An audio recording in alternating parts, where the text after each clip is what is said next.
अगर ये महिलाएं पढ़ने लग जाएंगी और ये इस तरीके का काम करने जा रही हैं कि महिलाओं को पढ़ने का अधिकार देने जा रही हैं, तो यह बहुत पाप का काम है। यानी पूरे समाज के लिए पढ़ रहे थे और अधिकारों की लड़ाई लड़ रहे थे। तो अब माता रमाबाई जी बहुत असमंजस में होती हैं और वो सोचती हैं कि अब मैं क्या करूं। लेकिन माता रमाबाई जी इतना बड़ा त्याग कोई माँ कर नहीं सकती कि उनकी आंखों के सामने उनकी बेटी बीमार है बहुत ज़्यादा, और वो बिना दवाई के अपना दम भी तोड़ देती है, और उस पैसे को जिससे वो उसका इलाज कराना था, उस पैसे को वो बाबा साहब के पास भेज देती है। और माता रमाबाई जी इतना बड़ा कठोर फैसला लेती हैं कि उस पैसे से इलाज ना करा करके माता रमाबाई उस पैसे को बाबा साहब के पास भेजती हैं, क्योंकि वो चाहती थी कि बाबा साहब जो काम करने गए हैं, जिस काम में वो लगे हुए हैं, उस काम में कोई भी अड़चन ना आए। और इसी प्रकार 19 जुलाई 1926 की ये घटना थी, जब उनके बेटे राज रतन जो बहुत ज़्यादा बीमार हो जाते हैं, उनकी भी बहुत तबीयत ख़राब हो जाती है भूख के कारण, क्योंकि अच्छा खाना नहीं खा पा रहे थे गरीबी के कारण। तो माता रमाबाई जी अपने बेटे की तरफ देखती हैं और बाबा साहब से कहती हैं कि बाबा साहब, आप तो कहते थे कि तुम्हारा राज रतन इस देश पे राज करेगा, लेकिन आज ये मेरा राज रतन तो इस दुनिया से चला गया। क्योंकि राज रतन की 19 जुलाई 1926 में मृत्यु हो जाती है।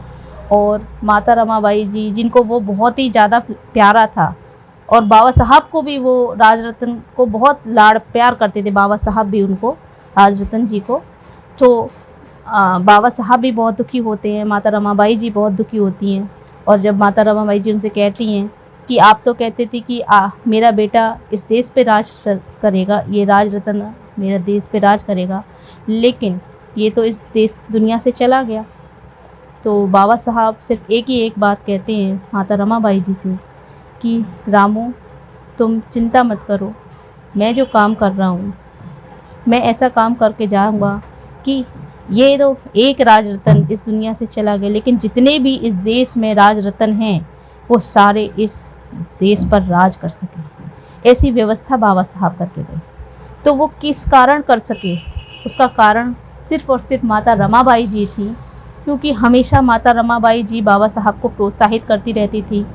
कभी भी उनको किसी काम के लिए रोकती नहीं थी, कभी उनके सामने अपने घर की समस्याएं नहीं रखती थी, कभी उन्होंने ये नहीं कहा कि बाबा साहब आप तो दुनिया के लिए काम में लगे हुए, आप तो समाज के कामों में लगे, उनको अधिकार दिलाने में लगे हुए हो, लेकिन जो मेरे बच्चे हैं, मैं भी आपकी एक जिम्मेदारी हूँ, मेरी तरफ आप कोई ध्यान नहीं दे रहे। ऐसा कभी भी माता रमाबाई जी ने बाबा साहब के सामने समस्या इस तरीके से कह के कभी भी उनके सामने कोई परेशानी खड़ी नहीं की। तो इसलिए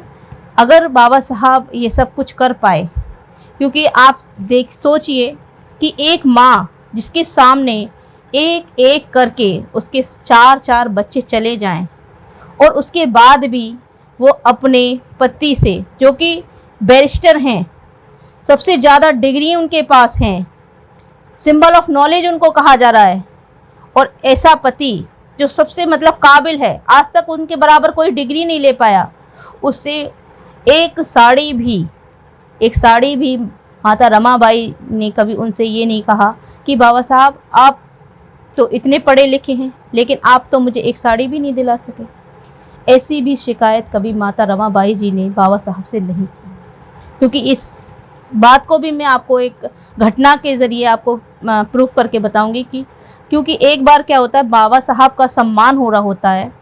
तो माता रमाबाई जी देखने जाना चाहती हैं कि बाबा साहब का सम्मान हो रहा है, तो उनके भी मन में लालसा होती है कि मैं भी जाऊं और बाबा साहब का सम्मान देखूं। लेकिन उनके पास अच्छे कपड़े नहीं होते, उनके पास कोई साड़ी नहीं होती है, तो एक पगड़ी रखी होती है जो कि छत्रपति साहू जी महाराज ने बाबा साहब का एक बार सम्मान किया था, तो उस समय उस पगड़ी को पहनाया था। तो वो पगड़ी, वो स्वापा रखा हुआ होता है, तो वैसे ऐसे गुड़मुड़ी सा तह सा करा हुआ रखा होता है, तो वो उसे निकालती हैं संदूक में से और उसको देखती हैं तो कहती हैं यही कपड़ा सबसे ज़्यादा अच्छा है, ये सुंदर, इससे ज़्यादा सुंदर मेरे पास कोई कपड़ा नहीं है।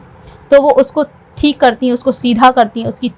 तह को सीधा करके और उसी को अपने लपेट कर जाती हैं और बहुत दूर से एक पेड़ के पीछे से बाबा साहब का सम्मान होते हुए देखती हैं। और जब बाबा साहब उनको पेड़ के पीछे से देख लेते हैं कि शायद मेरी रामू वहाँ खड़ी हुई है मेरा सम्मान देखने के लिए, तो जब तो माता रमाबाई जी उनसे नहीं मिलती और चुपचाप देख करके घर आ जाती हैं। और जब बाबा साहब घर पे आते हैं तो वो उनसे पूछते हैं कि रामू, क्या तुम मेरे जहाँ पे सम्मान हो रहा था वहाँ गई थी? तो रमाबाई जी कहती हैं कि नहीं साहब, मैं नहीं गई थी, क्योंकि वो हिचक रही होती हैं, डर रही होती हैं कि कहीं बाबा साहब नाराज़ ना हो जाएं, तो इसलिए वो मना कर देती हैं कि नहीं मैं नहीं गई थी। लेकिन जब बाबा साहब उनसे फिर बार बार पूछते हैं कि बताओ तो सही रामू, क्या तुम गई थी? तो तब माता रमाबाई जी कहती हैं कि हाँ साहब, मैं जो है आपको छुप के देखना चाहती थी, आपका सम्मान होते हुए देखना चाहती थी। तो कभी भी इस तरीके से कभी भी माता रमाबाई जी ने बाबा साहब के सामने कभी अपने परिवार की, अपने बच्चों की, यहाँ तक कि अपनी भी कभी समस्या नहीं रखी। यहाँ तक कि जब वो इस दुनिया से भी जा रही थी, इस दुनिया से भी जब उनकी मृत्यु का समय आ गया 1935 में, वो इस दुनिया से चली गई। 27 मई 1935 को उनकी पुण्यतिथि है। तो उस समय जब वो इस दुनिया से जब जाने वाली थी और बाबा साहब के उनके पास जाते हैं, तो माता रमाबाई जी बाबा साहब से सिर्फ एक ही बात कहती हैं कि साहब, मेरे बच्चे तो इस दुनिया से चले गए, एक एक करके मैंने तो अपने सारे बच्चे खो दिए, लेकिन जो मेरा ये समाज है, ये जो मेरे 7 करोड़ बच्चे हैं, इनको आप वो सारे अधिकार जो हर माँ अपने बच्चे के लिए चाहती है, जो मैं अपने बच्चों के लिए चाहती थी कि मेरे बच्चे अच्छे कपड़े पहने, अच्छा खाना खाएं, इन्हें शिक्षा का अधिकार मिले, ऐसी सारे जो अधिकार हैं वो मेरे ये 7 करोड़ बच्चे हैं, इनको मिलना चाहिए। तो बाबा साहब उनसे वादा करते हैं कि रामू, मैं ऐसा काम करके जाऊंगा इस दुनिया से जाने से पहले कि अपने समाज के सारे पूरे समाज को सारे हक अधिकार में ज़रूर दिला करके जाऊँ। तो इसी उपलक्ष्य में आपको शायद जानकारी हो कि हमारी प्रबुद्ध सेवा संस्थान के माध्यम से और भीम ज्ञान चर्चा संघ के माध्यम से भी हम लोग एक छोटी सी माता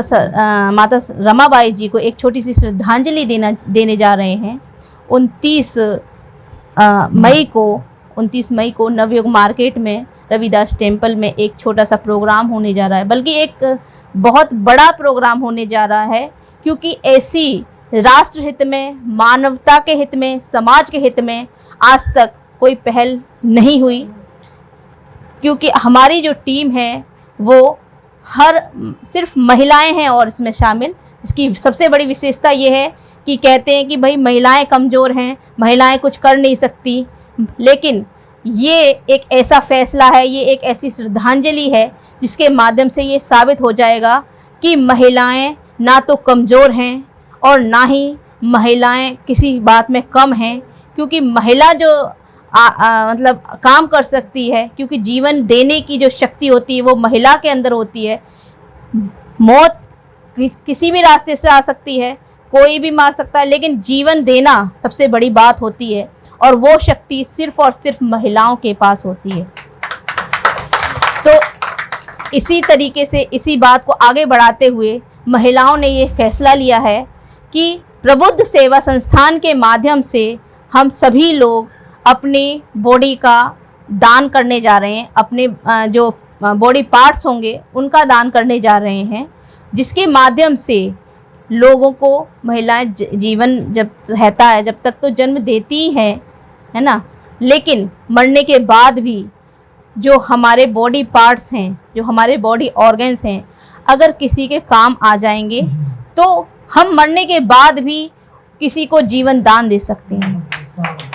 तो इससे बड़ी कोई बात हो नहीं सकती कि जीवन रहते तो हम सबको मतलब जीवन दान देते ही हैं, लेकिन मरने के बाद भी जो है हम किसी को जीवन दान दे रहे हैं। किसी की आँख अगर हमारी किसी के काम आती हैं तो हम आँखों के द्वारा उसको ये संसार दिखाने का काम करेंगे, उसको रोशनी देंगे और उसके माध्यम से हम भी इस दुनिया में आगे और जीवन जी सकते हैं। ना होते हुए भी हमारी आँखें इस संसार को देख रही होंगी किसी दूसरे के माध्यम से। हमारी किडनी अगर किसी के लगेगी तो उसको भी जीवन दान मिलेगा, किसी के हार्ट काम आएगा, किसी के कोई पार्ट्स काम आएगा, किसी के कोई पार्ट्स काम आएगा। तो ये बहुत बड़ी पुण्य की बात है, ये बहुत बड़े पुण्य का काम है, क्योंकि अगर किसी ने अच्छे काम किए हैं, अच्छे कर्म किए हैं, तभी कोई किसी के काम आ सकता है, तभी हमारा शरीर इस लायक होगा कि हम किसी के काम आ जाएं। क्योंकि लेना बड़ी बात नहीं होती, देना बड़ी बात होती है। देने वाला हमेशा बड़ा होता है।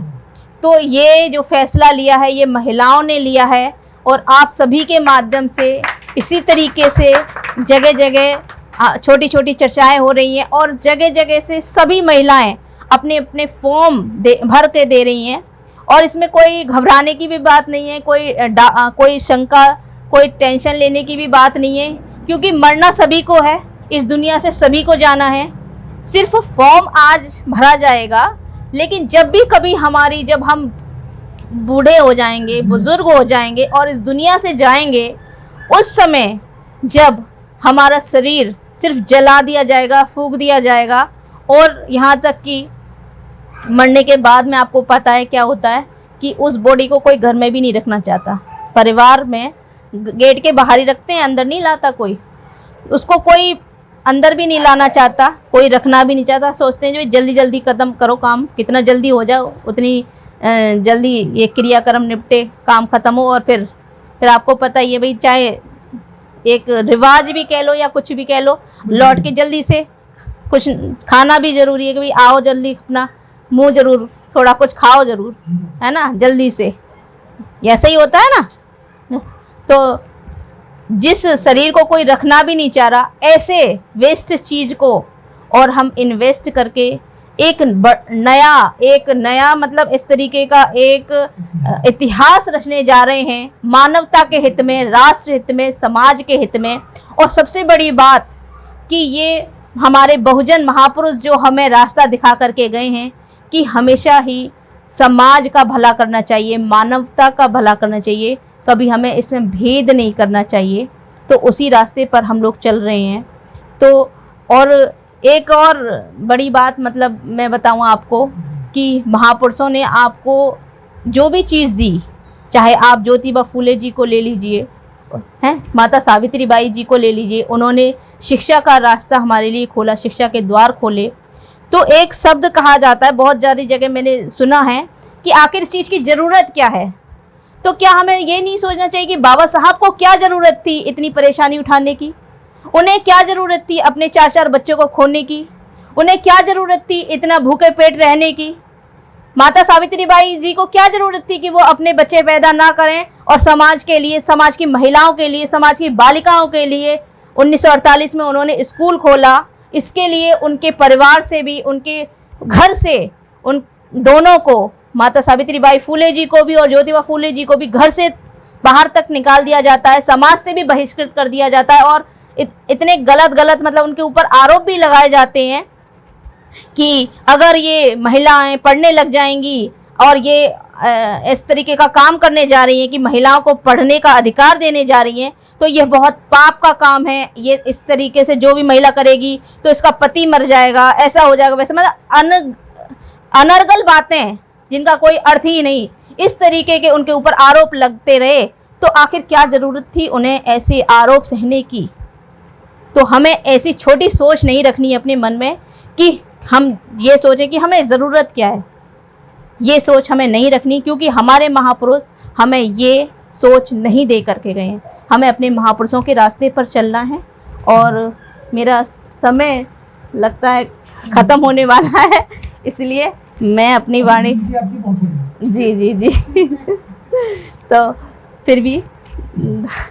तो इसी के साथ बस का बाकी आगे सर बताएंगे आपको। और अगर आपके मन में कोई भी डाउट है, कोई भी कुछ भी शंका है, तो उसे आप पूछ सकते हैं, अपने सवाल रख सकते हैं। और प्रोग्राम के अंत में हम आपको फॉर्म देंगे और पैम्पलेट भी देंगे उसके बारे में, तो आप अपना विचार करें। और इसमें कोई घबराने की बात नहीं है। हम ऐसा नहीं है कि आप लोगों से ही ये अपील कर रहे हैं या आप लोगों को ये सूचना दे रहे हैं, बल्कि सबसे पहले हमने, हमारी पूरी टीम ने अपना फॉर्म भर के दिया हुआ है। सबसे पहले ये काम कोई ना करे, लेकिन हम लोग ज़रूर करेंगे। तो आप लोगों का बहुत बहुत साधुवाद, आपने मुझे सुना। और इसी के पूरे खानदान के बीमा करके आई हो। और इसकी एक बड़ा बेनिफिट भी मैं आपको बता देती हूँ। जो भी महिला इस काम को करती है, क्योंकि वेस्ट होने वाला है मरने के बाद में, बूढ़े होने के बाद में,